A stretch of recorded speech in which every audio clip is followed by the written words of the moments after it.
chanter Miséricorde insondable. Miséricorde insondable,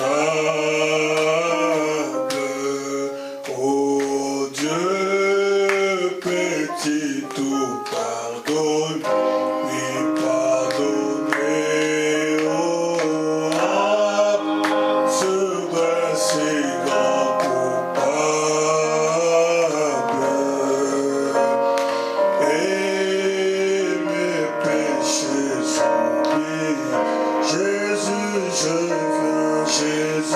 je viens, oh je viens à toi, tel que je suis, oh accepte-moi, oh Jésus, je viens, oui je viens à toi, tel que je suis.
Disons ensemble, celui qui demeure sous l'abri du Très-Haut repose à l'ombre du Tout-Puissant.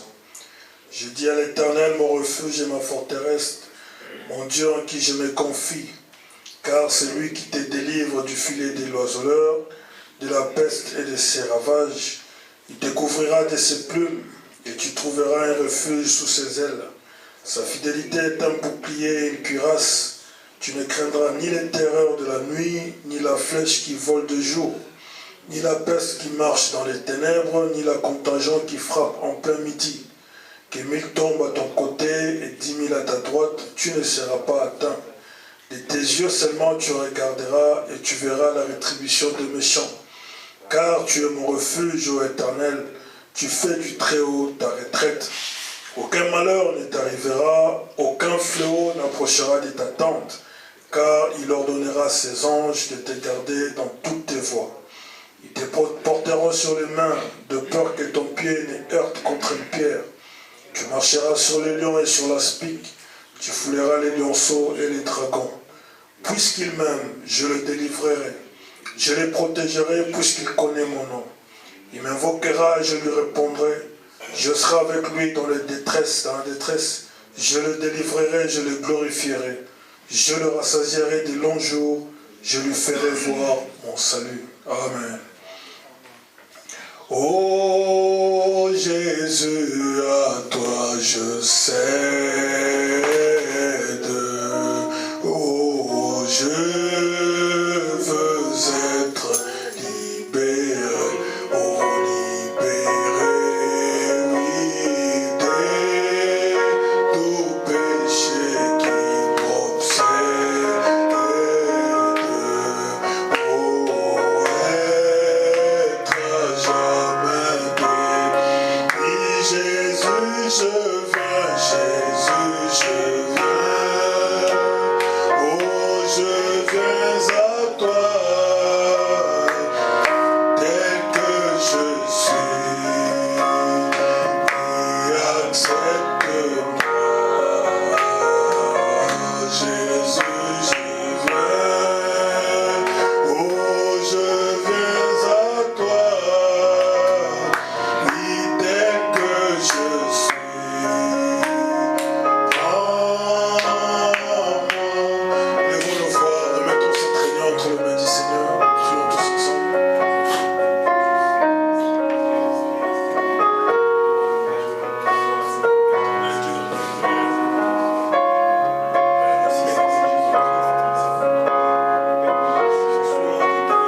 Jésus-Christ, Dieu notre Père, nous venons à toi ce soir, Seigneur, toi un Dieu vivant, qui ne meurt pas, qui ne change pas, et qui est présent encore ce soir au milieu de nous. Selon ta promesse, tu as dit là où 2 ou 3 sont réunis en mon nom, je suis au milieu d'eux. Nous te remercions, Seigneur, pour cette glorieuse promesse, oh Dieu. Et nous avons ancré notre âme encore dans cela ce soir en venant ici, Seigneur. En croyant que, oh Dieu, tu es parmi nous, Seigneur. Que tu connais chacun de nous, Seigneur. Et que tu es plus que capable, Seigneur Dieu, d'agir, Seigneur, ce soir encore dans nos vies, Seigneur. De nous ouvrir les yeux, de nous ouvrir les cœurs, Seigneur, à ta parole. Afin que, oh Seigneur, nous puissions communier avec toi, Seigneur, au travers de ce moment. Oh Dieu, toi qui sais de quoi nous sommes formés, qui sais que nous ne sommes que poussière, nous te prions, Seigneur, de pardonner nos péchés, Seigneur. Comme tu nous as dit, les péchés de certains les précèdent et ceux de d'autres les suivent. Mais nous voulons que les nôtres nous précèdent, Seigneur. C'est pourquoi nous les confessons déjà ce soir. Pardonne-nous, Seigneur, nos manquements. Pardonne-nous là où nous n'avons pas agi comme il fallait, là où nous n'avons pas dit, pensé la chose qu'il fallait, Seigneur. Oh Dieu, tu connais de quoi nous sommes formés, Seigneur. Accorde-nous ce soir, oh Dieu, que toutes ces choses, oh Seigneur, nous puissions être lavés ce soir encore par ton sang précieux. Oh Dieu Tout-Puissant, bénis ce moment, oh Père. Fais en sorte qu'en partant d'ici, Seigneur, nous ayons le sentiment que tu nous as parlé et que, Seigneur, quelque chose est devenu encore plus vivant en nous, Seigneur, plus réel, car c'est ce pourquoi nous venons ici, oh Dieu, pour déposer notre vie au pied de la croix, pour prendre ta vie par le moyen de la foi, Seigneur, dans ce message, dans ce que tu nous as envoyé, Seigneur, au temps du soir, pour mettre en nous la vie de Christ, Seigneur. Nous voulons que ce soir, oh Dieu, par ce moyen de la parole, cette vie entre en nous, Seigneur. Et qu'en partant d'ici, oh Dieu, la chose soit encore plus claire, Seigneur, pour chacun de nous. Plus réelle pour chacun de nous, Seigneur. Pour voir, oh Dieu, encore, Père, aux besoins de nos cœurs, Seigneur, ce soir. Nous sommes dans l'expectative, Seigneur, que, Seigneur Jésus-Christ, tu feras quelque chose pour chacun de nous. Bénis ce moment, Seigneur, les chants, la prédication. Et permets que, oh Dieu, nos cœurs, Seigneur, soient en communion avec toi, Seigneur, pendant ce moment. Dans le nom de Jésus-Christ, nous t'avons demandé. Amen. Amen. Que Dieu bénisse. Jésus m'aime. Oh, il m'aime. Il m'aime. Il est mort pour. Oh, Jésus m'aime. Jésus m'aime. Oh, il m'aime. Il m'aime. Il m'aime. Il est mort pour. Et Jésus m'aime. Jésus m'aime. Oh, il m'aime. Il m'aime. Il m'aime. Il est mort pour. Oh, Jésus m'aime. Jésus m'aime.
Nous allons prendre nos Bibles dans le psaume 132.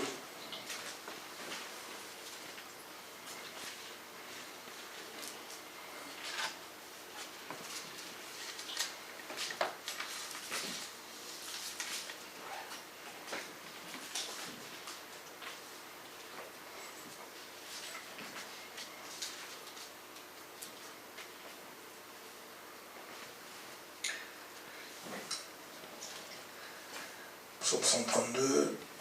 Disons, Éternel, souviens-toi de David, de toutes ses peines. Il jura à l'Éternel, il fit s'élever au puissant de Jacob.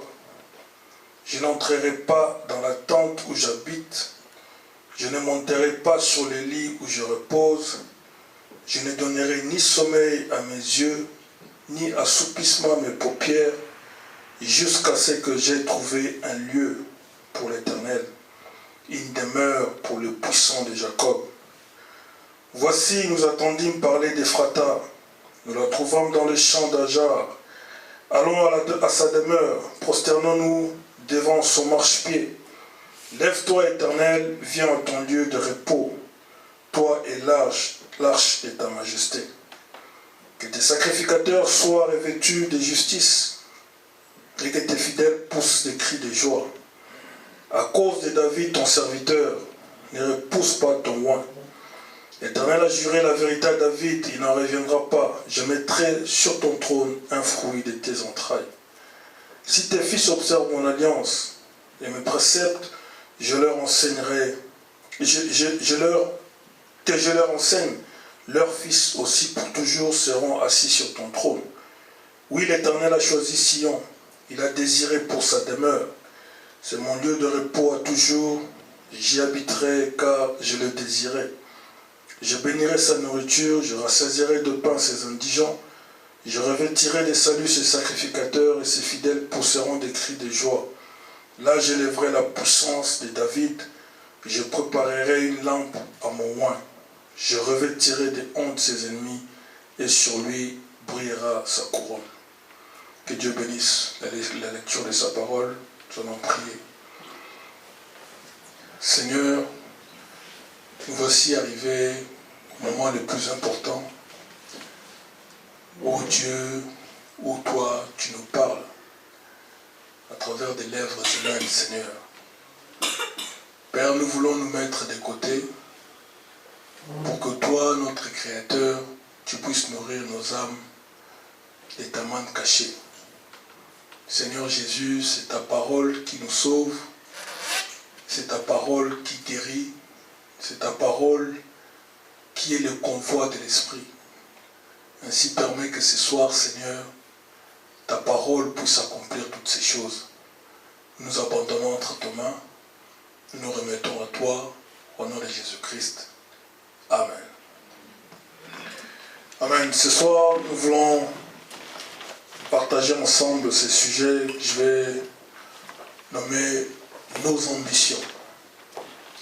Nos ambitions.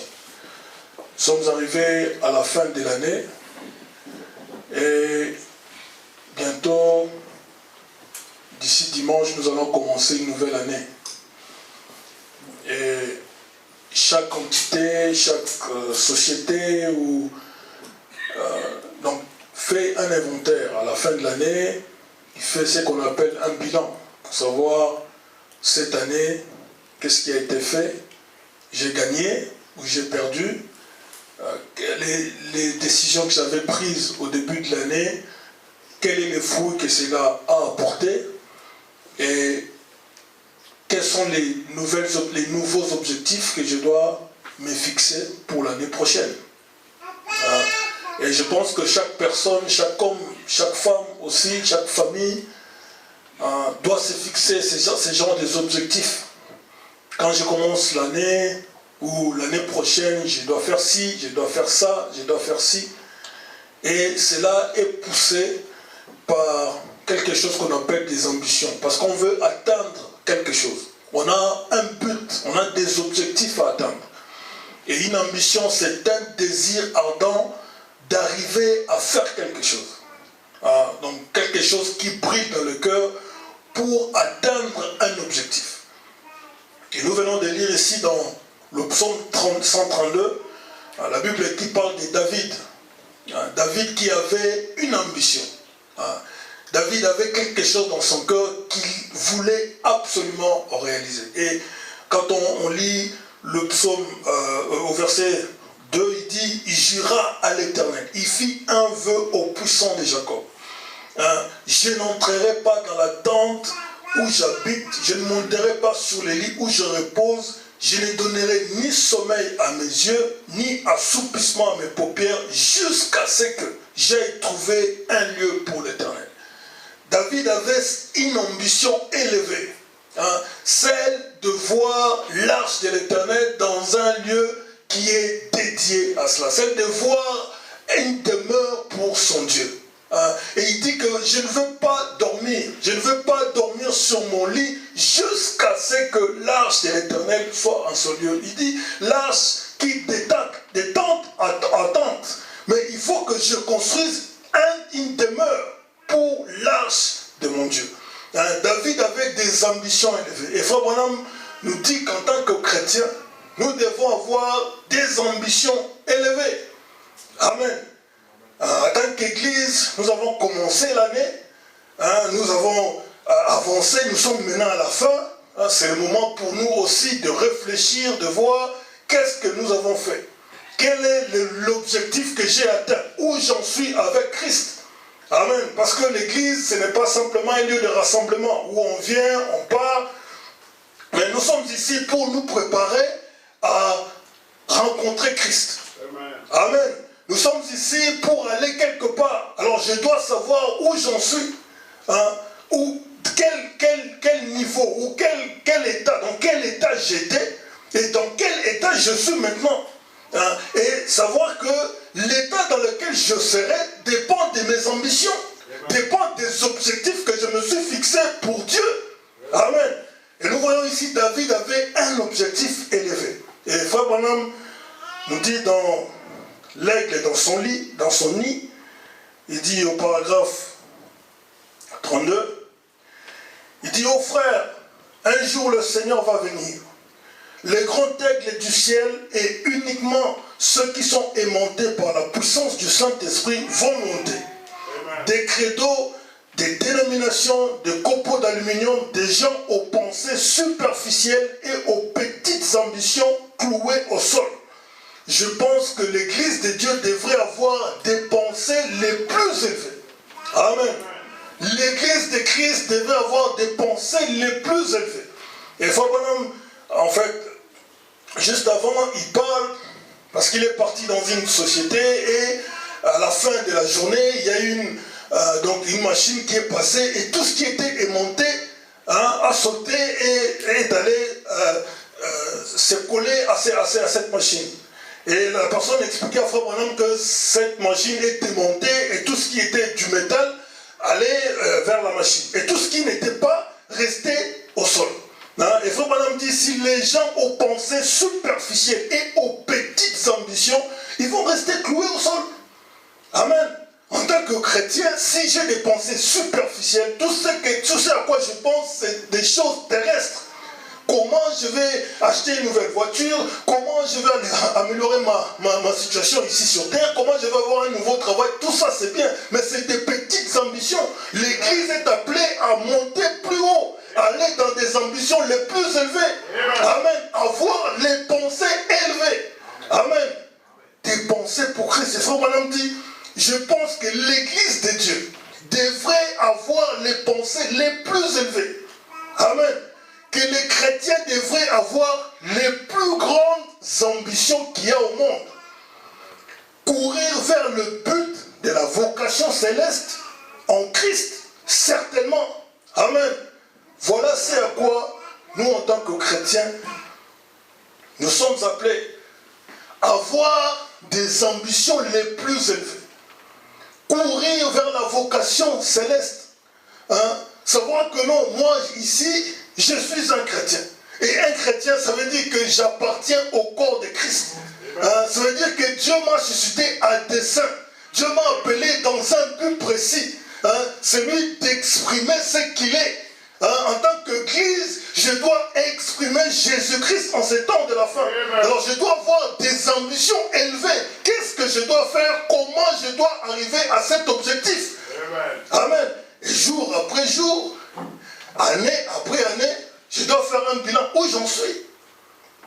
Hein? Si j'avais un certain comportement, je marchais d'une certaine manière, maintenant qu'on arrive à la fin de l'année, je dois m'examiner, m'arrêter pour dire, mais où j'en suis avec les objectifs que je me suis fixés.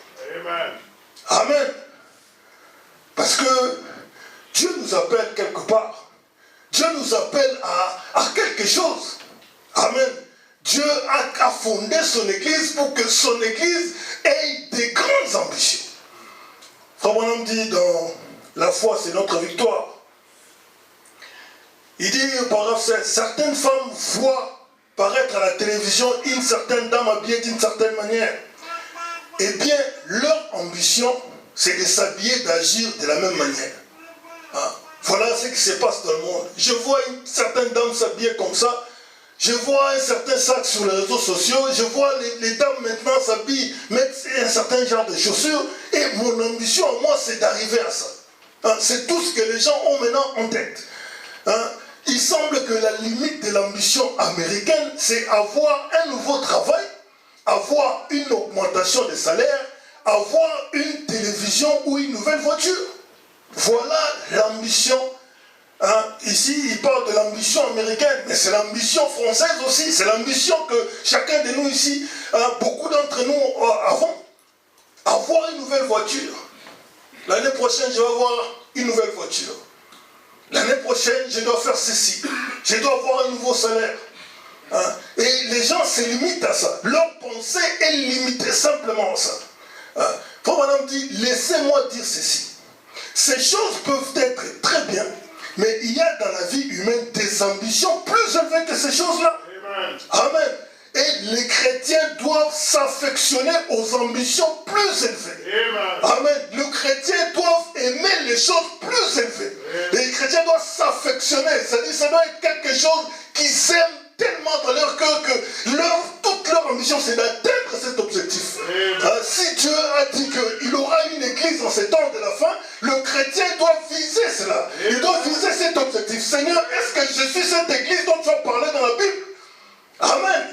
Est-ce que je suis cette église sans tâche, ni rien de semblable, à qui on ne peut pas pointer du doigt? Amen. Dieu doit avoir une église. Amen. Il est la tête, nous sommes le corps de Christ.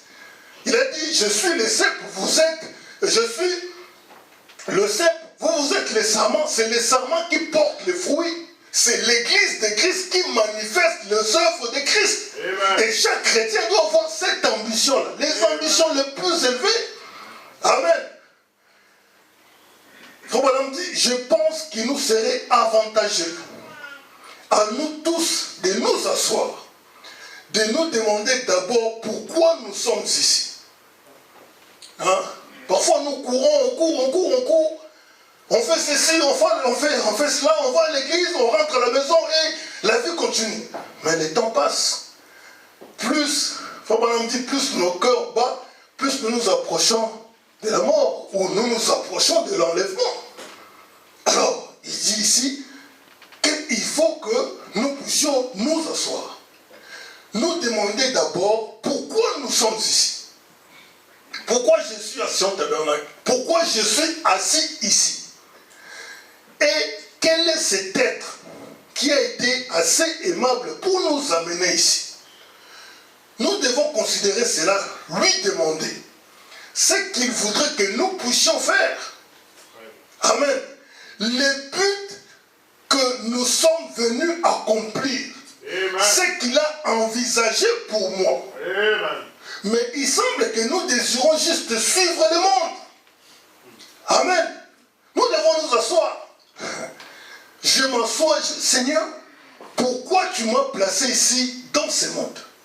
Est-ce que je suis simplement comme tous les autres humains qui sont ici sur terre, qui font ceci ou qui font cela, ou tu m'as placé pour accomplir quelque chose dans ce monde? Amen. Dieu ne fait pas des choses au hasard. Dieu ne m'a pas suscité pour simplement que je sois un être parmi les autres êtres. Il m'a suscité à dessein.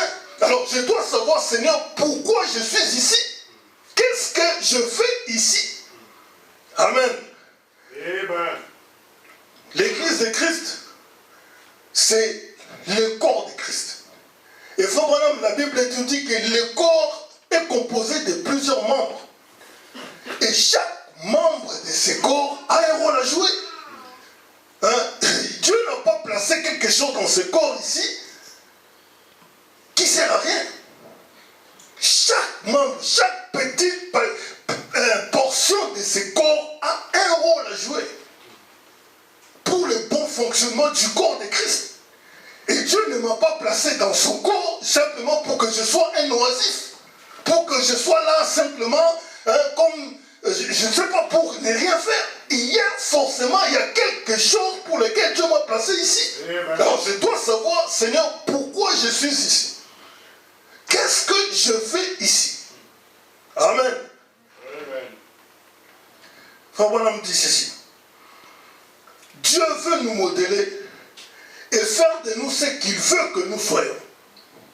Mais comment pourrons-nous le faire, ou plutôt comment Dieu pourra-t-il le faire lorsque nous ne voulons même pas rester tranquilles pour qu'il le fasse?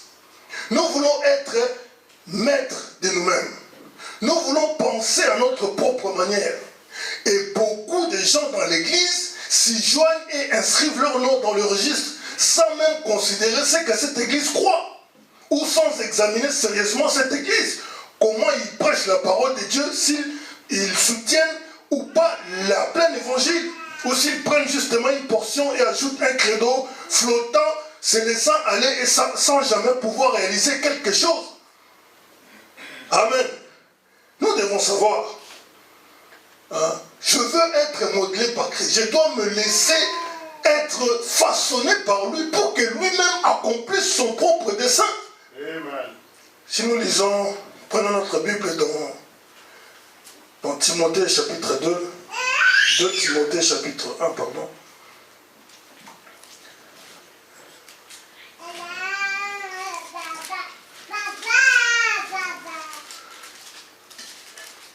Dieu nous a suscités pour faire quelque chose.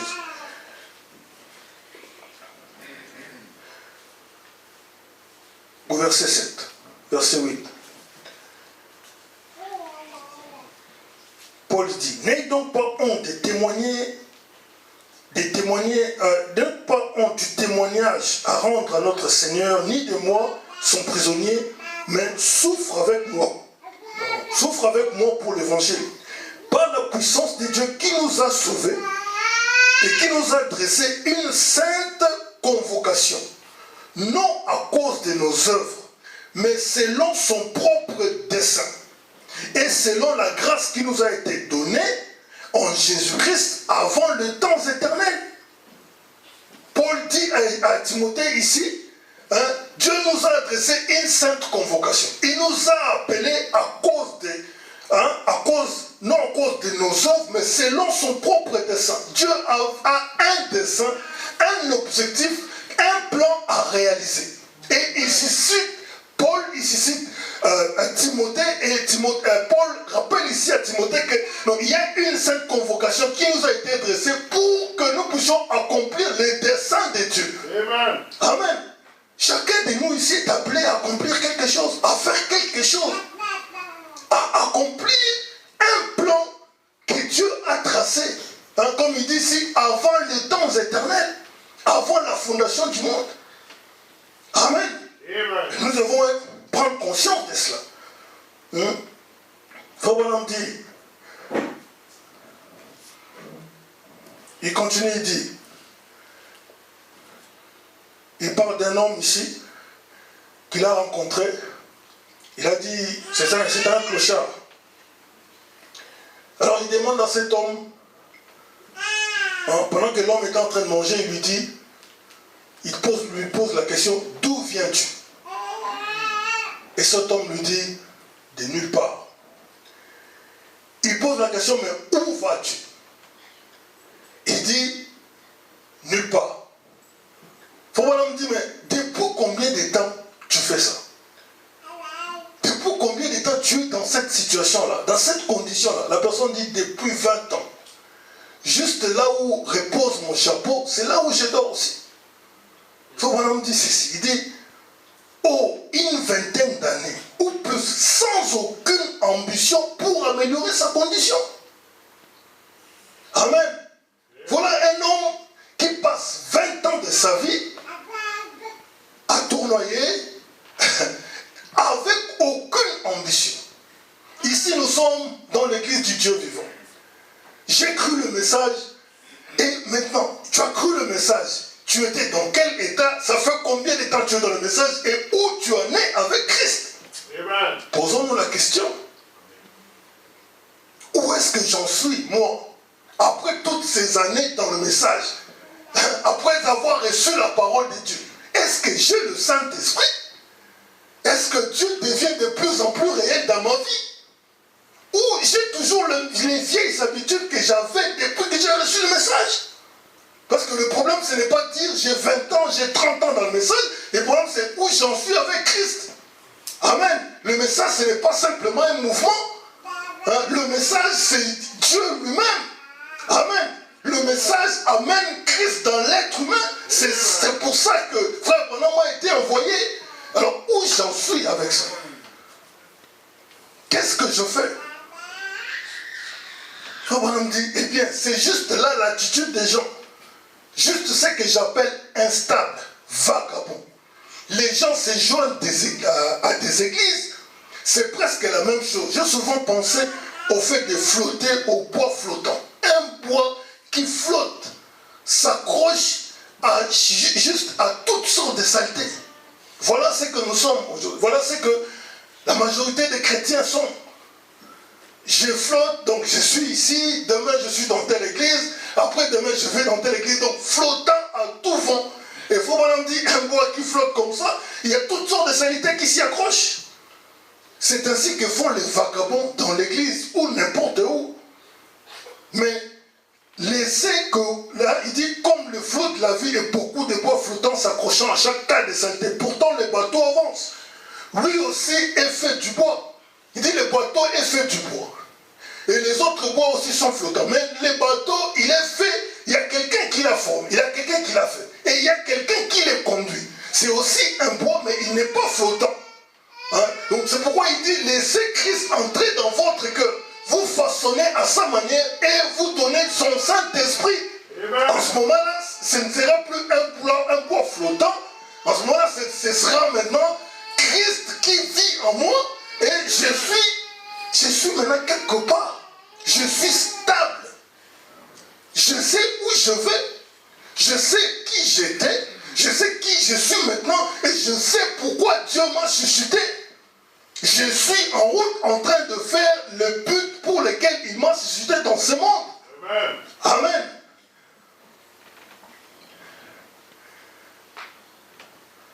Que Dieu nous aide. Il dit, c'est comme Daniel. Daniel fut amené à Babylone. Bien qu'il allait loin dans sa patrie, ou qu'il allait être obligé d'être esclave, les gens d'une autre nation, mais peu importe ce qu'on lui avait fait, il était résolu dans son cœur de ne pas s'essuyer avec le péché des Babyloniens. Voilà quelqu'un qui avait une ambition. Voilà quelqu'un qui avait un objectif.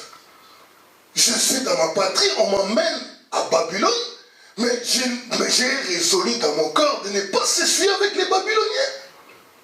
Parce que moi, je suis un fils de Dieu et j'ai un objectif à atteindre. Je ne me mélange pas avec... Parce que je suis à Babylone, je deviens comme un Babylonien. Quand je vais quelque part, je deviens comme eux. Non.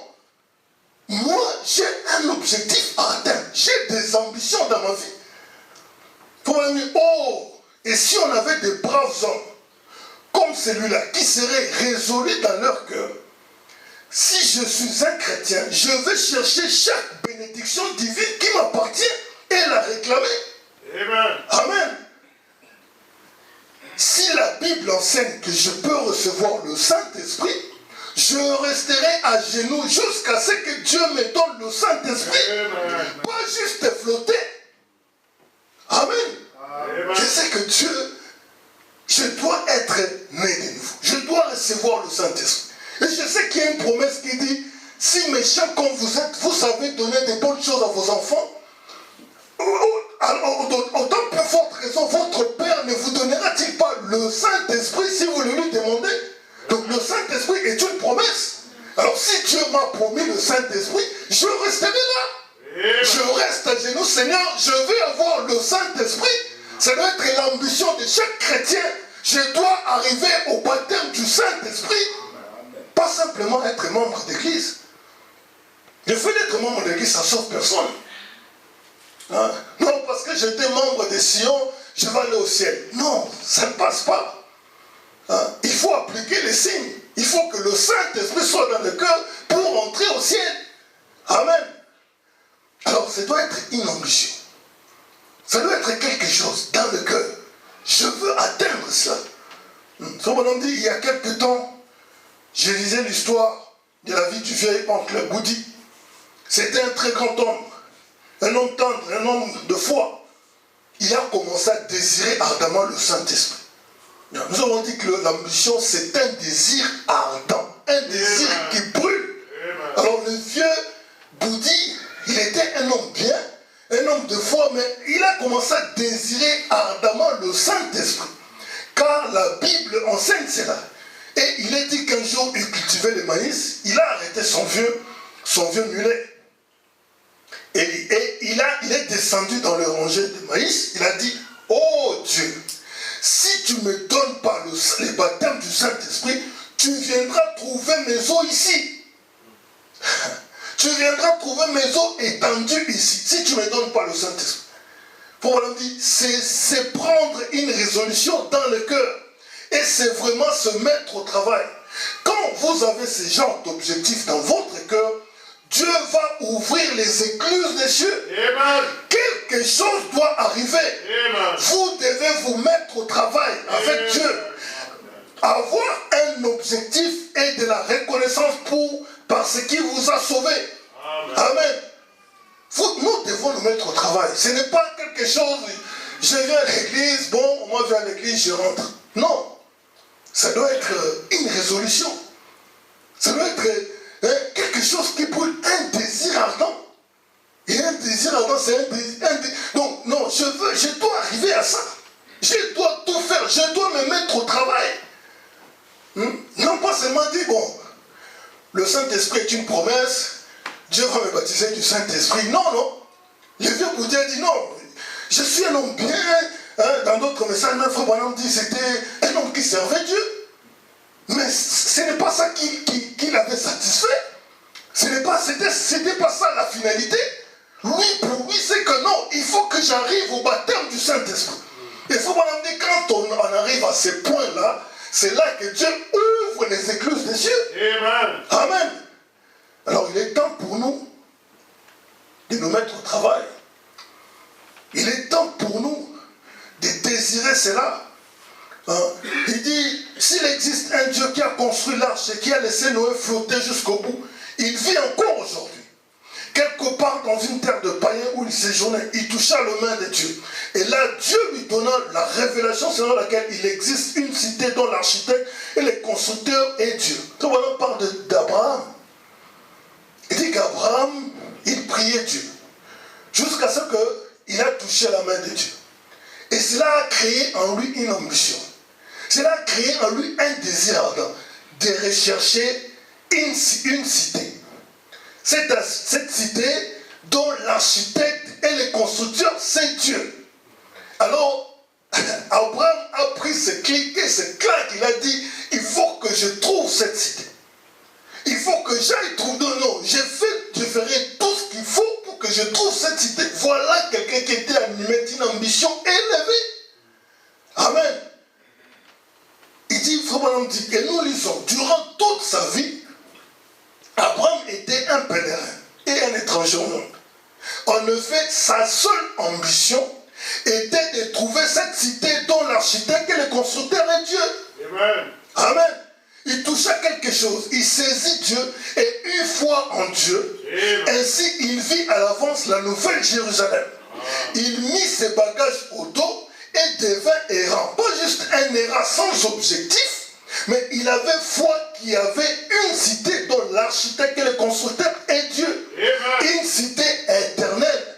Il avait comme objectif dans la vie de trouver ces lieux. Abraham, c'est notre père. Voilà comment notre père s'est comporté. Il a eu une ambition. Non, il faut que je trouve cette cité. Il faut que je trouve ces lieux-là où les constructeurs, l'architecte, c'est Dieu lui-même. Alors, il a commencé un voyage. Il s'est mis en action. Il s'est mis au travail pour chercher cette cité. Il faut pas oublier, puis-je vous dire qu'un jour, quand la bataille fut terminée, il rencontra le roi de cette cité. Amen. Et celui-ci lui donna la communion, le pain et le vin. Il rencontra Melchisedec. Amen. Amen. Quand on désire, quand on a une ambition comme ça, on doit arriver à cela. Amen. Et Abraham, un jour, il a rencontré l'architecte et le constructeur de cette cité. C'était Melchisedec. Amen. Oh, vous ne pouvez pas être résolu dans votre cœur pour quelque chose que Dieu a promis sans en avoir palpé la réalité. Si votre âme est tourmentée par le péché, les doutes, les hauts et les bas, les frustrations, quelque chose vous dit au-dedans qu'il y a un endroit où vous pouvez vaincre cela. Pourquoi errez-vous? Alors, d'église en église, de lieu en lieu, restez tout simplement à genoux jusqu'à ce que vous touchiez le ciel. Amen. Et comme j'ai dit hier, franchissez les murs de son. Amen. Amen. J'ai des hauts et des bas. Il y a encore des frustrations dans ma vie. Il y a encore des péchés, des choses que je n'arrive pas à surmonter. Qu'est-ce que je fais? Je reste à genoux. Je ne veux pas errer d'église en église. Je ne veux pas errer ça et là. Hein? Je dois rester à genoux. Seigneur, je veux te rencontrer. Seigneur, je veux une expérience réelle, vivante, d'un Dieu vivant. Amen. Cela doit être un objectif, une ambition, quelque chose qui brûle dans le cœur pour arriver à cela. Il dit alors, vous aurez un but dans la vie. Vous aurez un objectif en appartenant à une église. Vous aurez un objectif en vous faisant baptiser. Vous aurez un objectif dans votre quête. Amen. Vous aurez un objectif. Quand je viens à l'église, j'ai un objectif. Quand je lis la parole, j'ai un objectif. Quand j'écoute la parole, j'ai un objectif. Hein? Je ne fais pas des choses pour simplement qu'on me voie. Je ne fais pas des choses pour qu'on dise que j'étais à l'église. Je ne fais pas des choses avec des pensées pour atteindre quelque chose de terrestre. Mais j'ai un objectif. C'est celui d'expérimenter les dieux vivants. Amen. Cela doit brûler dans mon cœur. Cela doit être quelque chose qui me pousse à quelque part, à faire des actions, à me mettre au travail. Madame continue, dit, en effet, nous savons que Dieu est honnête, Dieu est véridique, Dieu ne peut pas mentir. Si Dieu avait placé cela dans le cœur d'Abraham par sa voix, sa parole, alors Dieu a placé cela devant nous dans la Bible. Et par les témoignages du Saint-Esprit et par le retour du Saint-Esprit au travers des miracles et des prodiges que Jésus-Christ vit encore, qu'il est le même hier, aujourd'hui, éternellement. Pourquoi continuerons-nous à chercher ces choses que nous désirons? Il dit, si vous avez besoin, n'importe quel besoin dans lequel Dieu a fait la promesse dans sa Bible, il est ce soir pour satisfaire à ses besoins. C'est inutile de chercher plus loin. Sa présence est ici, son esprit est ici. Il est disposé et prêt, désirant ardemment vous donner ce que vous recherchez. Amen. Pourquoi attendriez-vous plus longtemps? Amen. Si je désire le Saint-Esprit, si je désire quelque chose, Fabonam dit ici, Dieu lui-même, il désire ardemment me donner la chose. Il désire ardemment me donner le Saint-Esprit. Alors je dois simplement me mettre au travail. Amen. Et Fabonam dit que quand je désire quelque chose dans le cœur, ça veut dire que cette chose-là existe quelque part. C'est pourquoi il parle de la profondeur qui appelle la profondeur. il dit on ne pouvait pas avoir l'arbre s'il n'y avait pas la terre. Il fallait qu'il y ait d'abord la terre pour que maintenant on puisse planter l'arbre. On ne pouvait pas avoir les nageoires sur les dos d'un poisson s'il n'y avait pas l'eau. Là où les poissons pouvaient nager. Il parle d'un enfant qui mangeait les caoutchoucs. Il mangeait les caoutchoucs et ils ont fait les examens. On a constaté que cet enfant-là, il avait une maladie qui exigeait du soufre. Et du soufre se trouve dans les caoutchoucs. Donc, s'il avait cette maladie, cette chose qui réclamait du soufre, il doit y avoir quelque chose, quelque part, qui contient du soufre. Amen. Amen. Donc, s'il y a un besoin en moi, quelque chose qui brûle en moi, c'est que cette chose existe quelque part. Amen. Alors, si je désire ardemment le Saint-Esprit, je suis certain que le Saint-Esprit est quelque part. Amen. Je suis certain que le Saint-Esprit est là. Il existe, Dieu est là. Et faut maintenant dire que Dieu lui-même, il désire ardemment me l'accorder. Il désire ardemment me le donner. Alors je me mets au travail. Je me mets au travail. Amen. Cela doit devenir une ambition. La Bible dit, prenons dans Philippiens chapitre 2.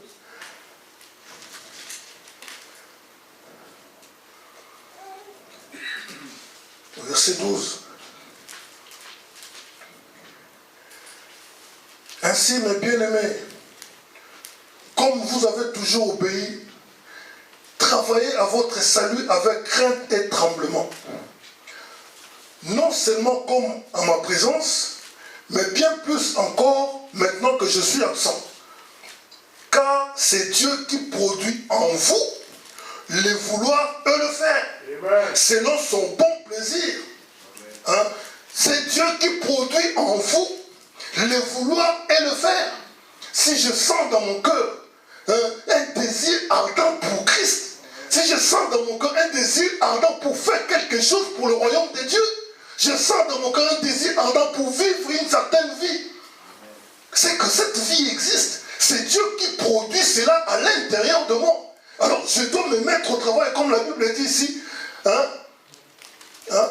Donc je dois me mettre au travail. Travailler à votre salut. Voilà ce que la Bible dit. Je dois travailler à mon salut. Je dois m'y mettre. Pour que maintenant, ces désirs soient étanchés. Pour que cette foi soit étanchée, c'est Dieu-là dont j'ai entendu parler. C'est Dieu que je lis dans la Bible. C'est Dieu que j'ai vu faire dans la vie des frères Branham. Il est le même hier, aujourd'hui, éternellement. Je dois désirer ardemment expérimenter ce Dieu. Amen. Parce que c'est quelque chose que Dieu a suscité en moi. Je dois avoir cette ambition de ne pas être comme tout le monde, de ne pas simplement me conformer au monde. La Bible dit, ne vous conformez pas au monde. Amen.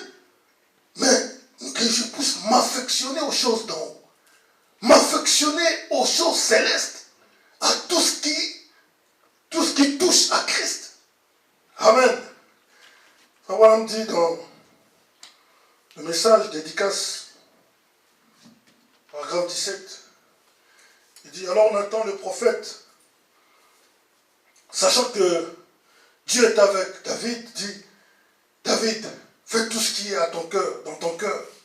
En d'autres termes, quand Dieu donne la révélation, mets-la en exécution. Et tout marche. Comme je dis, Dieu suscite quelque chose en toi. Dieu te dit de faire quelque chose. N'hésite pas. Ne te limite pas. C'est Dieu qui a suscité cela. Alors, mets-toi au travail. Amen. Frère Branham dit, et cette nuit, le Seigneur vint vers ce voyant, le prophète Nathan lui dit, va dire à mon serviteur David, j'apprécie cela. En d'autres termes, j'apprécie son courage et ses intentions de me construire une maison. Mais il dit, je n'ai pas habité dans une maison, je n'ai pas eu des lieux d'habitation. Quand je descends sur la terre pour visiter mon peuple, je n'ai pas un lieu d'habitation. Même depuis que je fais monter Israël, j'ai ordonné à aucun des juges de me construire une maison de cèdre. Mais j'ai été de tente à tente. N'est-ce pas là à peu près la situation aujourd'hui? J'ai été de tente à tente et de demeure en demeure pour rencontrer mon peuple. Ça, c'est Dieu qui parle à David qui avait le désir avant de lui construire une demeure. Hein? Pas étonnant que David aujourd'hui, hein, comme la Bible dit, l'homme selon les cœurs de Dieu. Ses pensées, ses ambitions, c'était de faire quelque chose pour Dieu. Il dit, va dire à David, je t'ai pris au pâturage, derrière les quelques brebis de ton père. J'ai rendu ton nom semblable au nom des grands qui sont sur la terre. J'ai exterminé tes ennemis de droite à gauche. Je t'aime, David. Je sais que tes désirs sont justes. Je sais que tes ambitions sont loyales. Je sais que tu m'aimes. Considérez le psaume comme David pense constamment à Dieu. Plusieurs d'entre nous aujourd'hui ne pensent qu'à leur propre réalisation. David, tout son cœur, c'était de faire quelque chose pour Dieu. David, durant sa vie, il a éliminé tous les idoles pour que vraiment on puisse adorer le véritable Dieu. Il a fait venir l'arche. Il a tout fait et il avait dans son cœur de construire un lieu où tous les enfants d'Israël pouvaient venir et adorer ce Dieu réel, ce Dieu vivant. Il faut vraiment dire, beaucoup d'entre nous ici, nous pensons qu'à nos propres réalisations. Qu'est-ce que je veux faire? Quelle voiture je peux avoir? Qu'est-ce que je peux faire? Mes propres réalisations. À quelque chose que nous pourrions faire pour améliorer notre condition. Voilà tout ce qui nous passe dans nos pensées. Mais David pensait constamment à ce qu'il pouvait faire pour Dieu. Je connais tes désirs, David. Je veux que tu saches que j'ai fait pour toi. Tu n'étais qu'un petit garçon, connu de personne. Même ton père te confiait quelques brebis là pour que tu en prennes soin. Mais j'ai été avec toi. J'ai exterminé tes ennemis à droite à gauche. Mais tes désirs sont corrects. David s'est occupé de Dieu. Et voyons comment Dieu a élevé David. Jusqu'au point de dire, de venir dans la lignée de David. Jusqu'au point d'être le fils de David. Parce que c'était un homme qui a donné toute sa vie. Tous ses désirs, toutes ses ambitions pour Christ. Et parfois, nous nous occupons de nos réalisations, de nos choses, et nous laissons Christ de côté. Et après, nous demandons, Seigneur, bénis-moi. Tout ça, Seigneur, bénis-moi pour que je prenne toutes ces bénédictions, je l'utilise pour moi-même. Mais Dieu ne fonctionne pas comme ça. Amen. Dieu, il a besoin des hommes et des femmes qui le mettent en premier. Amen. Qui pensent à lui d'abord. Et qui peuvent consacrer leur vie pour Christ. Et vraiment, on dit, voyez un homme qui met Dieu en premier et regardez sa vie. Voyez comment Dieu va le bénir. Dieu prendra soin de lui. Amen. Donc ce qu'il faut pour triompher à toute incrédulité, frère, on dit, quand Dieu parle à un homme, c'est dernier à la fois. Il a une ambition. Il a un objectif. Quand Dieu parle à un homme, il lui donne un objectif. Quand Dieu parle à un homme, il lui donne une ambition. Dieu m'a parlé, Dieu m'a dit ceci, mais il te donne une ambition, il te donne un objectif, quelque chose à faire. Quand Dieu parle à un homme, il lui donne la foi pour faire la chose, pour accomplir la chose.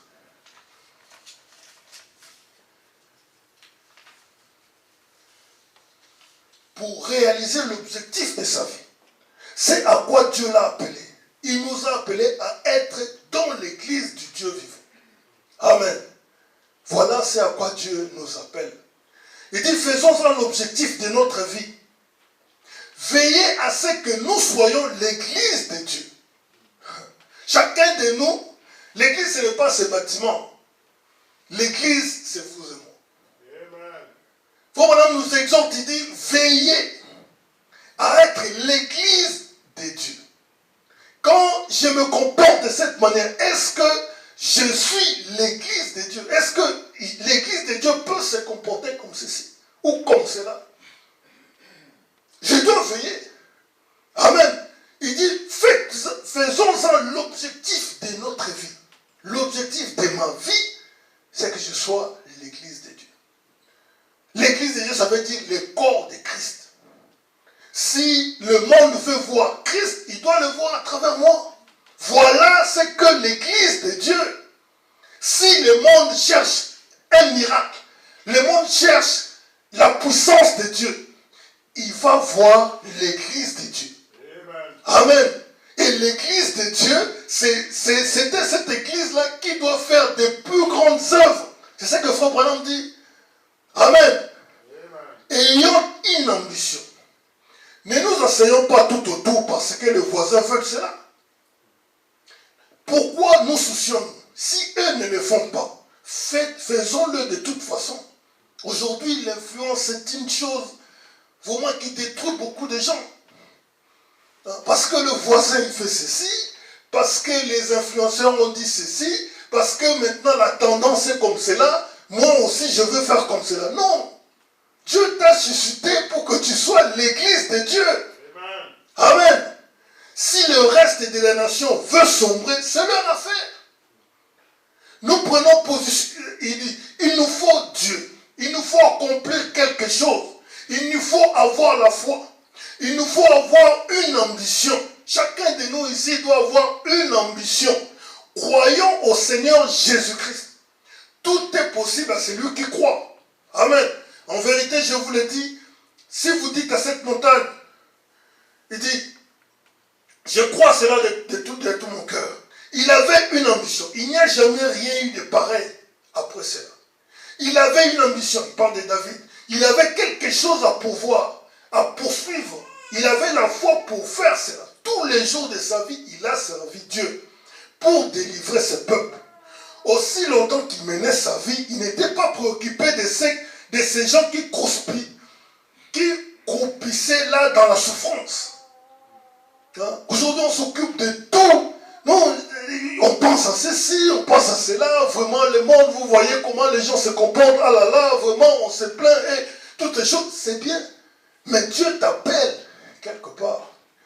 Dieu t'appelle à quelque chose.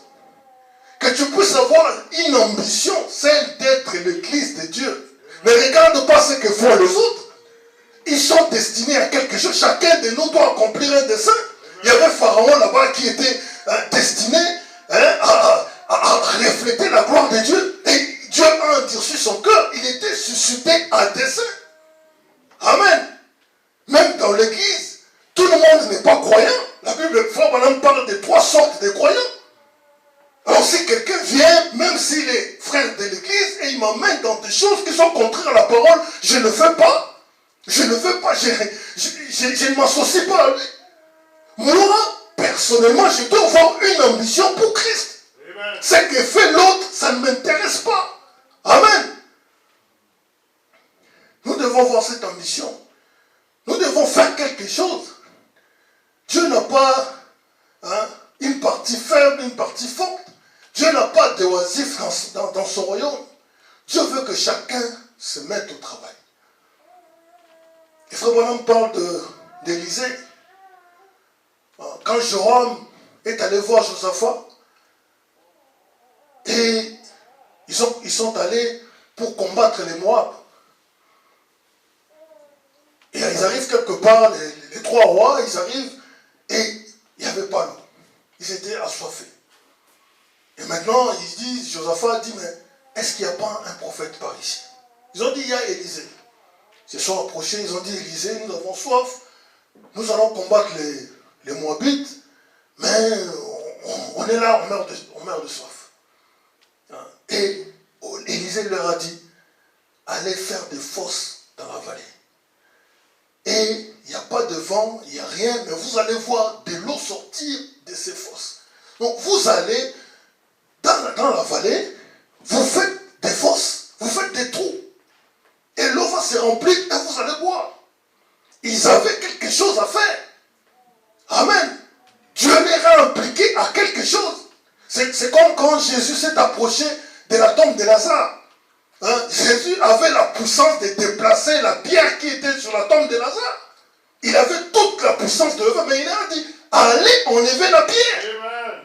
L'église est impliquée dans l'œuvre de Dieu. Amen. Dieu a besoin de toi, Dieu a besoin de moi pour que son œuvre puisse avancer. Amen. Il n'a pas simplement besoin des membres d'église. Non. Dieu a besoin des hommes. Il faut vraiment dire, plutôt que de lire la Bible, nous lisons les histoires d'amour. Au lieu de la lire, nous lisons n'importe quoi d'autre. Nous devrions lire la Bible de Dieu, nous mettre à genoux, prier constamment Dieu de nous aider tenant nos âmes en éveil, criant au Seigneur. Mais nous ne le faisons pas. Remarquez, quand il dit maintenant, a-t-il dit, la première chose que je voudrais que vous fassiez, c'est d'aller là, remplir ces fosses, remplir ces vallées de fosses. Creusez autant que vous le pouvez, car ainsi dit le Seigneur, vous n'apercevrez pas le vent, il n'y a pas de pluie, mais cette vallée se remplira d'eau. Mais plus il y aura des fosses, plus il y aura de l'eau. Qu'a-t-il vu? Il a vu une vision de ces rochers spirituels que Moïse avait frappés, auxquels il parlait. Il avait juste parlé à ces rochers et celui-ci était prêt à faire couler l'eau. Lorsque les fosses seront creusées, pour que l'eau y coule. Plus vous creusez, plus il y aura de l'eau. Amen. Et Frère Branham dit, je déclare que ce même rocher frappé ici ce soir, il déversera un réveil du Saint-Esprit en ancien mode, qui va mettre Sion Tabernacle en pièces, ici par le chapeau. Si vous les gens, vous vous mettez à creuser, en écartant toutes les difficultés, si en creusant vous tombez sur un objet, les canettes de bière qui sont dans le freezer, jetez-les dehors, frayez la voie pour le Saint-Esprit. Amen. Seigneur, je désire le Saint-Esprit, mais tu dois creuser. Amen. Je dois creuser, enlever tout ce qui fait obstacle au Saint-Esprit. Chaque fois que vous entendez, jetez la chose dehors. Plus vous creusez, plus vous aurez de l'eau. Donc ce qu'il vous faut, c'est de frayer la voie pour cela. Peu importe combien on prêche, combien il y a de visions. Les sujets, le principe de base, c'est donc de se préparer pour recevoir de l'eau. Amen. Creuser les fosses. C'est ce que nous devons faire ce soir. C'est de frayer une voie pour que le Saint-Esprit se déverse. Faites-les dans votre maison. Faites-les dans votre église. Faites-les en vous-même. Que ce soit chez moi à la maison. Que ce soit dans l'église. Je dois écarter tout ce qui fait obstacle au Saint-Esprit. Amen. Si vous ne vous préparez pas pour cela, vous ne le verrez jamais. Amen. Maintenant, cela dépend de l'église ce soir. Elle a une belle tente ici, elle a des beaux bancs, des belles églises, des sièges, elle a des beaux membres, des beaux chants. Nous avons un merveilleux sauveur. Mais mettez tout de côté. Tout péché qui vous enveloppe si facilement. Oh, nous avons une belle église. Nous avons des beaux bancs, des belles chaises, ainsi de suite. Cela ne suffit pas. Mettons tout cela de côté. Faisons des fosses. Frère Branham, je ne fais rien. Frère Branham dit ici, quelqu'un peut dire, Frère Branham, je ne fais rien. Il dit, c'est peut-être là le problème. C'est bien là la difficulté. Il dit, c'est ça le problème aujourd'hui, frère. L'église devrait être adoptée maintenant même, jouir de la pleine faveur de Dieu. Mais la chose, c'est que je ne fais rien. Je viens à l'église, je rentre, je ne fais rien. Parfois, les lieux où je prie le plus, c'est à l'église. Parfois, je n'ai même pas le temps dans la semaine de prendre ma Bible, de lire même un verset. Mais je viens à l'église et je rentre à la maison. Mais Dieu nous appelle à creuser, à enlever tout ce qui fait obstacle. Dieu doit passer en premier. Je me lève, la première des choses, je prends ma Bible, je ne prends pas mon téléphone. Nous avons des hauts et des bas, un pied dehors, un pied dedans. Des hauts et des bas, un pied dehors, un pied dedans. Au point que Dieu ne peut pas nous faire confiance pour quoi que ce soit. Pratiquement pas. Aujourd'hui, je suis membre des assemblées. Les jours suivants, je suis membre de quelque chose d'autre. Je suis méthodiste. Les jours suivants, baptiste l'autre jour.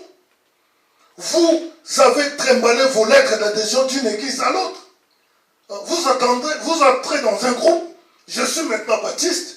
Et la chose suivante, vous savez, quelqu'un m'énerve. Je suis venu maintenant, je suis membre de Sion Tabernacle et quelqu'un m'énerve. Je pars. Comme on dit, les diacres se disputent avec moi. Le pasteur dit quelque chose que je ne crois pas. Je récupère mes titres d'adhésion et je vais chez les méthodistes. Amen. Je suis membre. Quelque chose arrive. Le diacre dit quelque chose, le pasteur dit quelque chose que moi je ne crois pas. Hein? Mais il y a une puissance que Dieu a donnée à l'église. Frère Branham dit que c'est Dieu qui a établi l'église. C'est Dieu qui a établi un pasteur. C'est l'homme de Dieu que Dieu a établi et lui a donné une vision pour cette église. Amen. C'est lui c'est lui le chef de l'église. Si Dieu veut parler à l'église, il passe par le pasteur. Amen. Alors s'il dit quelque chose que je ne crois pas, ou quelque chose, qu'est-ce que je dois faire? Je dois aller voir ce Dieu-là. Je dois voir ce Dieu-là. Seigneur, voilà ton serviteur. Il y a ceci, je pense que ceci, mais toi qui l'as suscité, entre en action. Mais il est Dieu, c'est son œuvre, donc il doit s'occuper de son œuvre. Amen. Ce n'est pas à moi de me casser la tête, ce n'est pas à moi de faire ceci ou des acrobaties. Je m'attends au Seigneur parce que c'est son homme. Si je l'ai choisi comme pasteur, c'est qu'il m'a conduit quelque part. Il a été avec moi et il m'a conduit jusqu'à un certain niveau. J'ai confiance en lui et j'ai confiance en ce Dieu qu'il a établi comme chef de l'église. Amen. Si j'ai quelque chose, je vais le voir. Si ce qu'il me dit, ça ne me correspond pas, je vais voir son créateur, je vais voir son chef. Amen. Et c'est comme si parfois on ne croit plus à la puissance de la prière. Mais Dieu, c'est un Dieu réel. Dieu, il vit encore et il parle. Amen. Quand Joseph, Marie lui dit, je suis enceinte du Saint-Esprit. Joseph dit, non, Marie, hein, je ne suis pas un petit, tu racontes des histoires. Hein? Et Joseph voulait se séparer d'elle en secret. Qu'est-ce que Dieu a fait? Puisque c'était Dieu qui était l'auteur de cela. Marie est tombée enceinte du Saint-Esprit. Joseph ne le croyait pas. Frère Branham dit, Joseph ne croyait pas Marie. Voilà pourquoi il s'est décidé, il dit, bon, je ne vais pas aller à l'affrontement, je vais la laisser et je vais partir. Mais Dieu s'est chargé de cela. Il s'est révélé lui-même à Joseph. Il dit, Joseph, c'est que Marie te dit, c'est la vérité. Cet enfant, il vient du Saint-Esprit. Dieu parle. Dieu peut se révéler à son serviteur si on pense qu'il y a quelque chose. Hein? Mais on n'a pas le droit. Aujourd'hui, c'est terrible. Parfois, on a le courage de parler du mal d'un serviteur, d'un pasteur. C'est contraire aux Écritures. Si j'ai quelque chose, je vais le voir. Ou je vais, s'il ne m'écoute pas, ou je pense que j'ai raison, je vais prier. Dieu peut intervenir. Amen. C'est la parole. Hein? Frère dit, si l'église, hein, un papa qui n'est plus respecté par ses enfants, cette famille est finie. Si une église, le pasteur ne lui dit plus rien, c'est fini cette église-là. Alors, qu'est-ce que je dois faire? Je crois en ce que Dieu a fait. Je vais prier pour lui. Et nous avons le devoir de prier pour notre pasteur. Prier pour nos ministres. Prier pour tous ceux qui œuvrent pour l'œuvre de Dieu. Parce qu'ils sont établis par Dieu. Amen. Alors, je n'ai pas... même s'il y a quelque chose, on se rappelle de l'histoire des enfants de Noé. Noé avait bien bu du vin. C'est Noé qui s'est enivré. C'est Noé qui s'est déshabillé. Hein? Mais ce garçon-là qui est venu, papa, il s'est moqué de lui. Qu'est-ce qui lui est arrivé après? Il a été maudit. Dieu n'a pas dit, mais Noé, c'est ta faute, ainsi de suite. Non. Et Dieu a béni ceux-là qui ont couvert la nudité de Noé. De leur père. Il dit, non, notre père a fait ceci. Non, c'est pas grave. Nous allons couvrir sa nudité. Et en reculant, ils ont pris quelque chose, ils l'ont couvert. C'est ce que Dieu nous exige vis-à-vis de ceux-là que Dieu a établi. Parce que la Bible dit, il a établi dans son église d'abord les prophètes, les apôtres, les pasteurs. C'est Dieu qui l'a établi. Alors, s'il y a quelque chose, qu'est-ce que je fais? Nous sommes des chrétiens. Et Dieu, c'est un Dieu inhabitué. Dieu, il travaille d'une manière surnaturelle. Il peut intervenir d'une manière surnaturelle. Ce n'est pas à moi de... C'est l'œuvre de Dieu. Laissons Dieu faire son œuvre. Laissons Dieu entrer en action et faire des choses. Je n'ai pas à me casser la tête. Comme il dit, si je récupère mes titres d'adhésion et je vais dans les méthodistes. Si les méthodistes ne me reçoivent pas, je les prends et je m'en vais chez les assemblées. Ou je vais à l'église de Dieu. Vous avez trimballé vos titres d'adhésion au point que cela vous a usé. Inscrivez votre nom dans les livres de vie de la Bible. Et oubliez cela. C'est vrai. Amen. Je suis dans la famille de Branham. Ça fait 40 ans, 44 ans et on ne m'a jamais demandé d'y adhérer. Je suis entré par la naissance. Je suis un Branham de naissance. Vous êtes chrétien de naissance. Alléluia. Vous n'adhérez pas à la famille de Dieu. Vous entrez dans la famille de Dieu par la naissance. Amen. Nous devons entrer par cette naissance. Cette nouvelle naissance. Et pour cela, je dois être ambitieux. Je dois faire quelque chose. Je dois me mettre au travail. Je dois m'y mettre. Je dois faire quelque chose. Frère Madame dit, c'est un péché de ne rien faire. Hein? C'est plus un péché de ne rien faire que de faire quelque chose. Moi, je ne fais rien. Moi, c'est si. Mais Dieu est l'église. Tu ne joues aucun rôle. Tu ne fais absolument rien. Il faut Madame, c'est un péché. Hein? C'est lui qui sait faire ce qui est bien et qui ne le fait pas commet un péché. Vous devez vous préparer. Les pires des choses que vous puissiez faire, c'est de ne rien faire. Ne rien faire à ces sujets. Le pire des choses. Je suis un chrétien des années 20 ans, 30 ans. Aucune ambition. Aucun objectif. Hein? Mes objectifs, c'est seulement terrestre. Je dois faire ceci, l'année prochaine, je dois faire cela, et ainsi de suite. Non, frère. Dieu t'appelle à avoir des ambitions élevées. Hein? Avoir des ambitions, non. Je veux être l'église de Christ. Amen. On parle d'un garçon.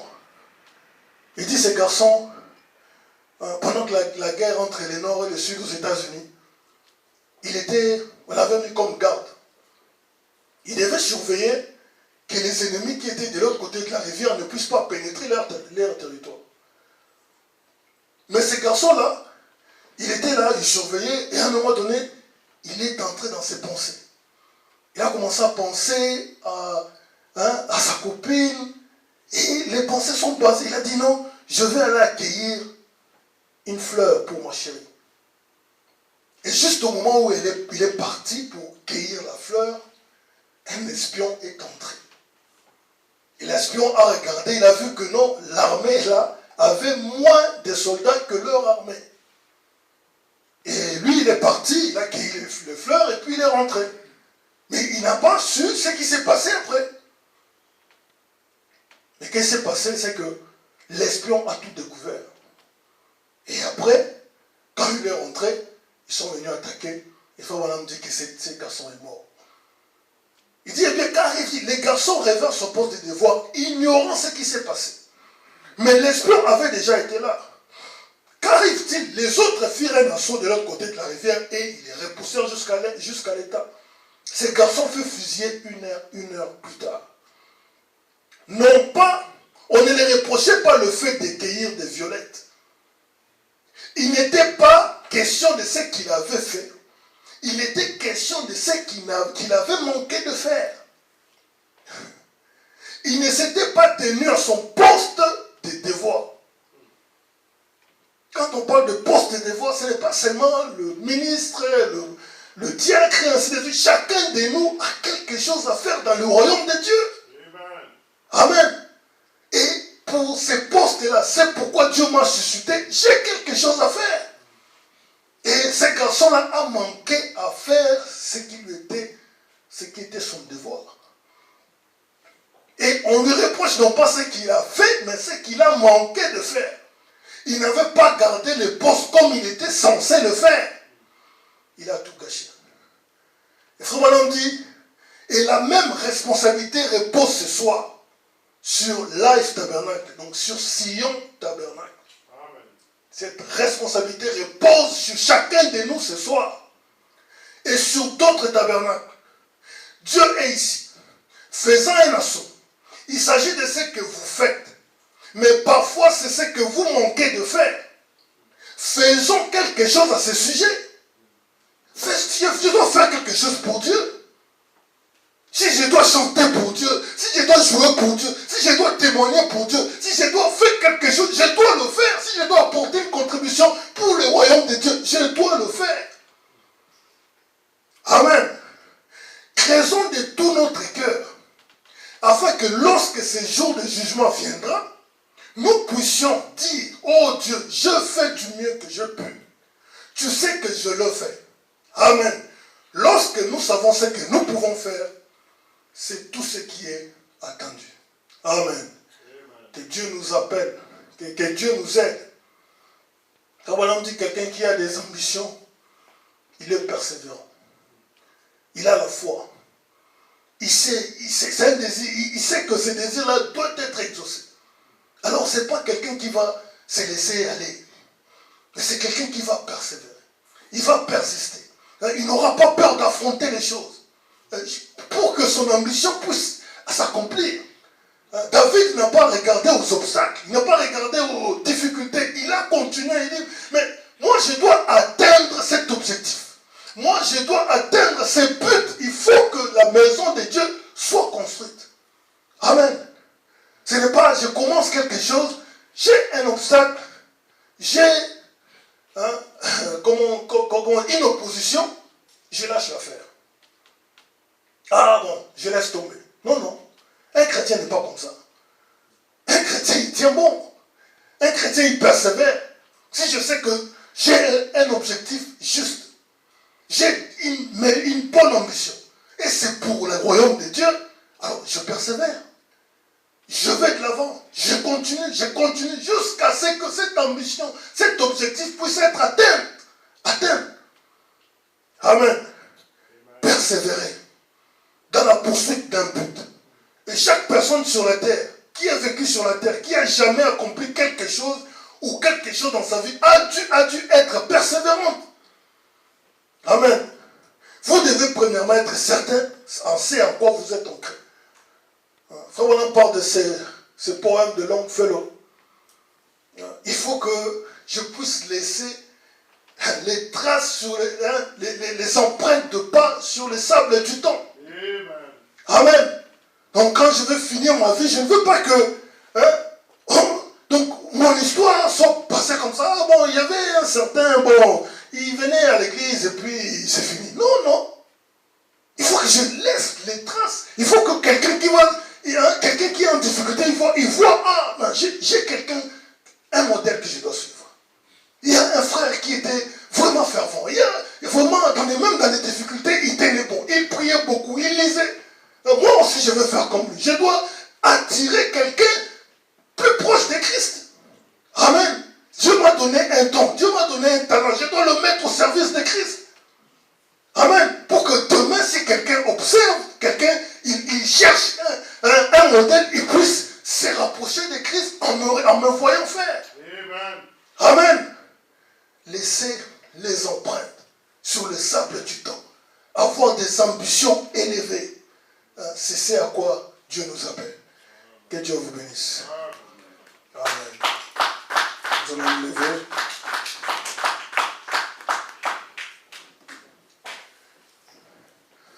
Je me suis décidé à suivre Jésus. Oui, je me suis décidé à suivre Jésus. Je me suis décidé à suivre Jésus. Oui, sans me repousser chemin. Oui, sans jamais repousser chemin. La foi devant moi, oh foi devant moi, le monde derrière moi. La foi devant moi, le monde derrière. Oh, sans jamais pour ces chemins. Oui, sans jamais pour ces chemins. Et je suis mis en marche vers le royaume. Oui, je me suis mis en marche vers le royaume. Je me suis mis en marche, oh, vers le royaume, oh, sans jamais repousser, oh, sans jamais repousser. Comme la parole nous demande de faire un bilan, de regarder où nous en sommes avec Christ, quelles sont nos ambitions, c'est à quoi nos pensées sont tournées. Faisons un stop, comme Frère Branham l'a demandé. Demandons à Dieu pourquoi je suis ici. Pourquoi tu as fait de moi un chrétien? Pourquoi tu m'as donné, tu as convaincu mon cœur ce message? Que Dieu puisse devenir réel pour nous et nous amener à accomplir son dessein. Élevons tous ensemble nos voix et prions le Seigneur.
Laisse-moi être modelé par le Maître, le Dieu tout-puissant, le Maître. Oh Dieu, afin que je puisse accomplir, Seigneur Jésus.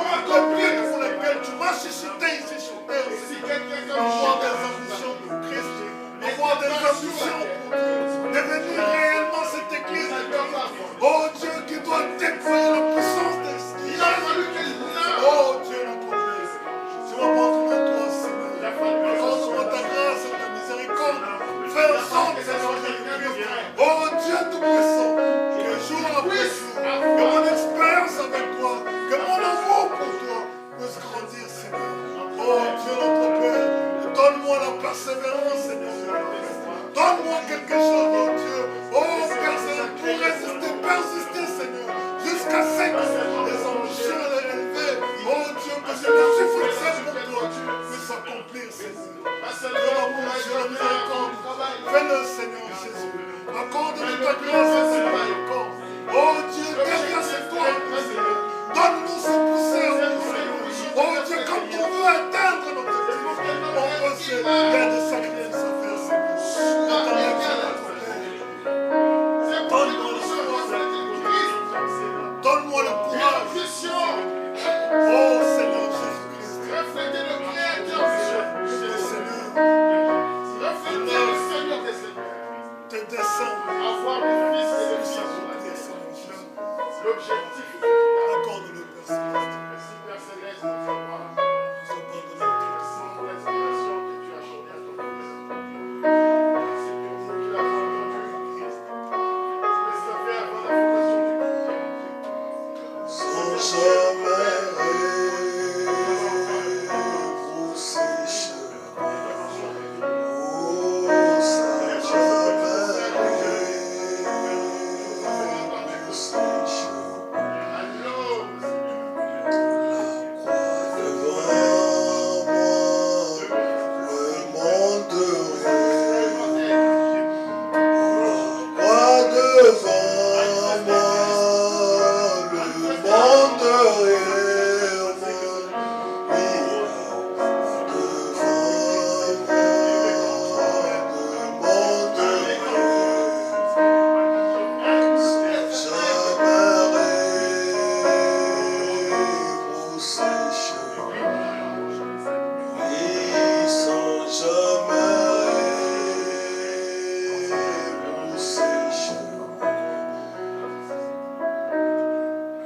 Il ne suffit pas simplement d'avoir des ambitions. Il faut aussi persévérer. Quand on a une ambition, Frère Branham dit, l'opposition peut s'élever. Les choses peuvent arriver. Mais il faut être prêt à sacrifier certaines choses jusqu'à ce que cette ambition puisse s'accomplir. Et les résultats reflètent, expriment, c'est l'ambition que nous avons dans nos cœurs. La mère de Wesley avait une ambition, elle voulait faire de ses enfants quelque chose. Elle s'est sacrifiée, elle s'est mise en prière pour qu'un jour ses enfants puissent servir Christ. À nous les mamans, quelles sont nos ambitions pour nos enfants? Qu'est-ce que nous pouvons faire pour que ces enfants, demain, ils servent Christ? Et en tant qu'Église de Christ, en tant qu'Église, nous aussi, nous devons avoir des ambitions pour Christ. Que Dieu suscite des véritables croyants chrétiens dans cette Église. Et que ceux qui entrent ici puissent expérimenter le Saint-Esprit. Tout cela demande un sacrifice. Tout cela demande de la persévérance, de la foi, de la prière, de se mettre au travail. Que Dieu nous aide. Prions que cette année qui va commencer soit une nouvelle année dans nos foyers, dans notre Église. Que chacun de nous se mette au travail. Que Dieu donne ses poussées à bout, ses ambitions élevées, pour que nous puissions travailler et faire quelque chose dans l'édification de ce corps de Christ, de cette Église de Christ. Prions tous ensemble. Dieu notre Père Céleste, nous ne venons pas simplement à l'église pour nous voir les uns les autres. Nous ne venons pas à l'église simplement, oh Dieu, pour accomplir un devoir. Seigneur, nous ne venons pas à l'église pour passer du temps, pour nous voir, oh Dieu, pour communier ainsi de suite. Nous venons à l'église, Seigneur, Père, pour être content. Seigneur Dieu Tout-Puissant, je te prie, Seigneur, de nous accorder ta grâce. Que chacun de nous soit ici avec une ambition, une détermination, Seigneur. Oh Dieu, notre Père Céleste, de pouvoir te servir, Seigneur. Peu importe l'opposition, peu importe ce que font les autres, peu importe ce que ce soit dit, Seigneur. Tant que cela est contraire à ta parole, tant que cela n'entre pas dans mes ambitions, Seigneur. Oh Oh Dieu, cela puisse être mis de côté, Seigneur. Bien-aimé Seigneur Jésus-Christ, pour Christ, David était prêt, Seigneur, à tout. Il a livré des batailles, Seigneur, mon Dieu. Oh Dieu Tout-Puissant, il s'est donné corps et âme pour que, Seigneur, ce que tu avais mis dans son cœur, que cela puisse s'accomplir. Éternel Dieu, notre Père, est-ce que nous aussi, Seigneur Jésus-Christ, en tant qu'Église, si en tabernacle, Seigneur, oh Dieu, que notre désir ardent soit de voir cette Église, oh Dieu, notre Père, elle est de l'avant, Seigneur. Soit de voir Jésus-Christ à nouveau réel, se manifestant, Seigneur, parmi nous. Jésus se déployant parmi nous, Seigneur. Oh Dieu Tout-Puissant, d'estamper le même Dieu, le même hier, aujourd'hui, éternellement. Oh Seigneur, Jésus-Christ est ici, Seigneur. Et que chacun qui entre ici puisse te rencontrer, toi le maître du ciel et de la terre. Que nos ambitions soient élevées, Seigneur. Qu'elles ne se limitent pas à ce niveau terrestre, oh Dieu, dans des choses futiles, Seigneur. Au fond, c'est superficiel dont a parlé ton prophète. Mais que notre désir ardent, oh Dieu Tout-Puissant, nos objectifs soient d'amener des âmes à Christ. Oh Dieu Tout-Puissant. Seigneur Jésus, accorde-nous ta grâce. Accorde-nous ta miséricorde. Que dans nos actions, Seigneur, nous puissions voir, oh Dieu, ces ambitions. Fais-les pour toi, gloire, Seigneur. Accorde-le, Dieu, notre Père. Nous abandonnons entre tes mains. Nous confions en toi, oh Dieu, dans le nom de Jésus-Christ. Et allez le dire au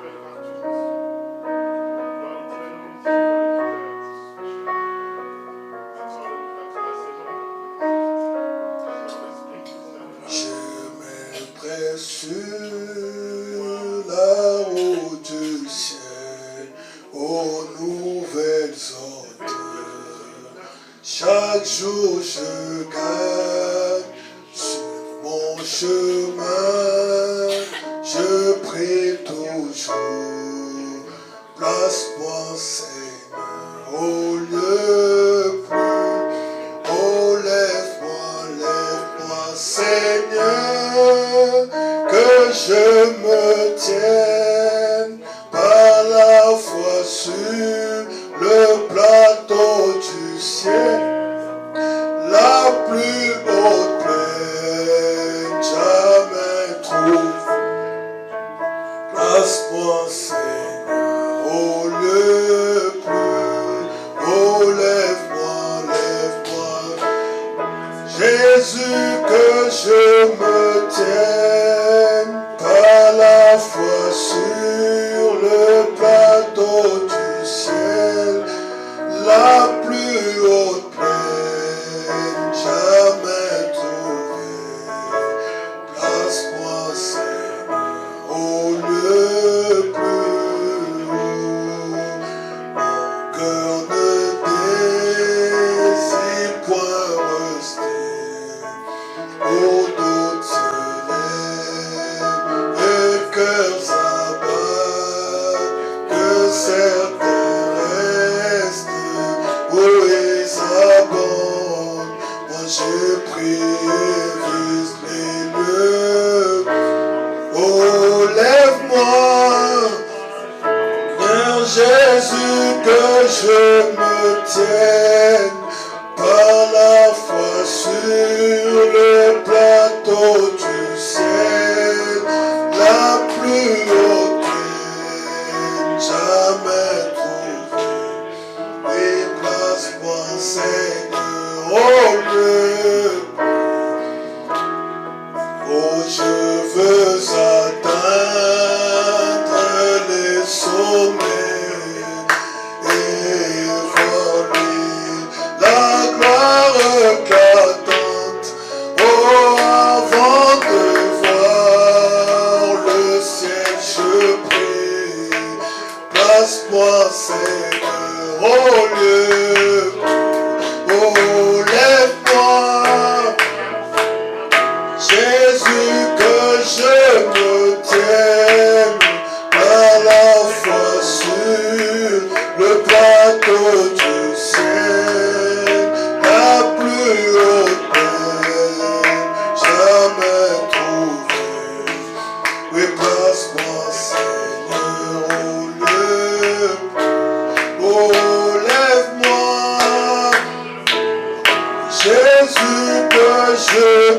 tienne par la foi sur le plateau du ciel, la plus haute peine jamais trouvée.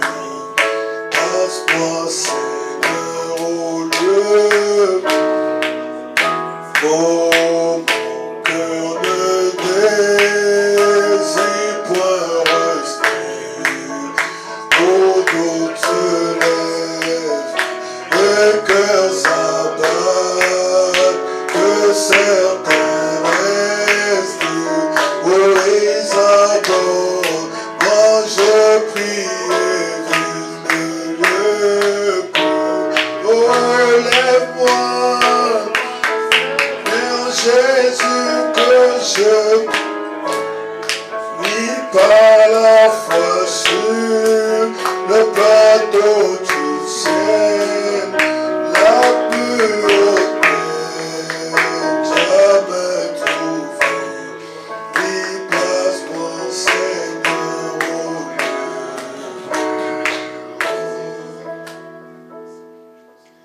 Créateur des cieux et de la terre, nous voulons élever la voix pour te remercier, pour te dire merci, Seigneur, pour cette parole, Père.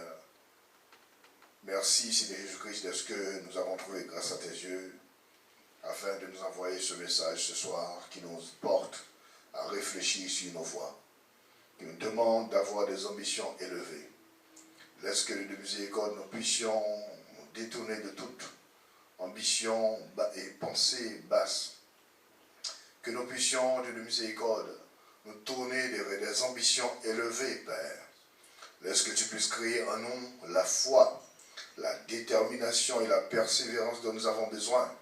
Car notre vie sur terre, Seigneur, doit t'honorer. Notre vie doit te glorifier. Notre vie doit te sanctifier.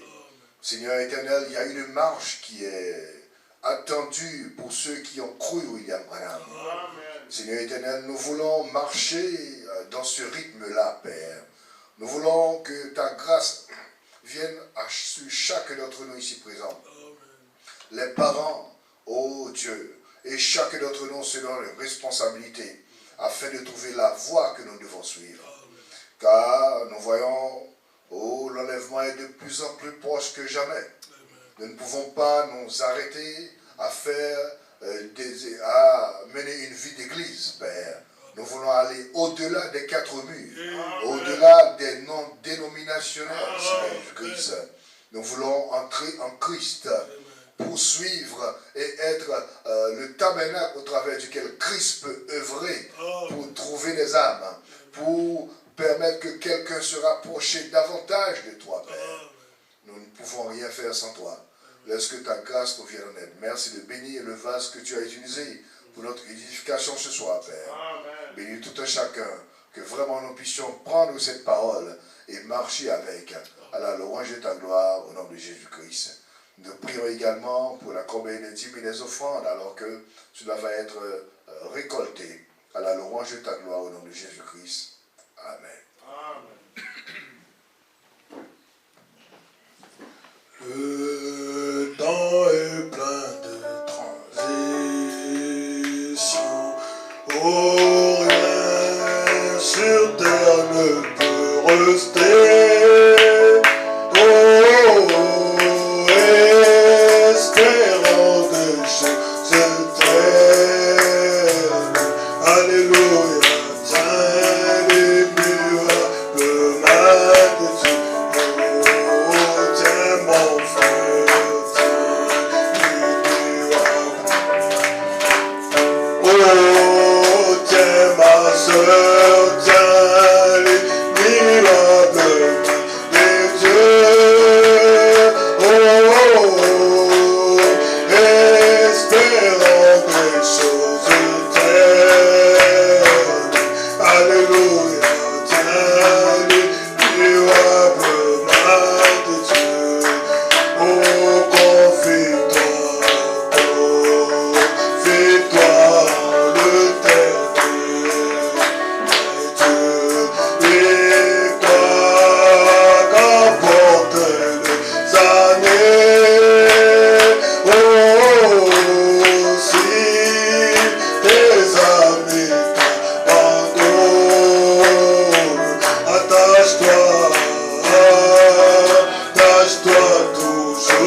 Alléluia, t'as l'immuable main de Dieu. Oh, quand s'achèvera ton voyage. Si tu as été fidèle à Dieu, oh oui, donne à ma vie dans la gloire. Trouvera une belle demeure. Oh, tiens mon frère, l'immuable main de Dieu. Oh, tiens ma soeur, tiens l'immuable main de Dieu. Oh, espérant des choses éternelles. Alléluia, tiens l'immuable main de Dieu. Oh, tiens mon frère, tiens l'immuable main. Oh, tiens ma soeur, tiens l'immuable main de Dieu. Oh, espérant des choses éternelles. Alléluia, tiens l'immuable main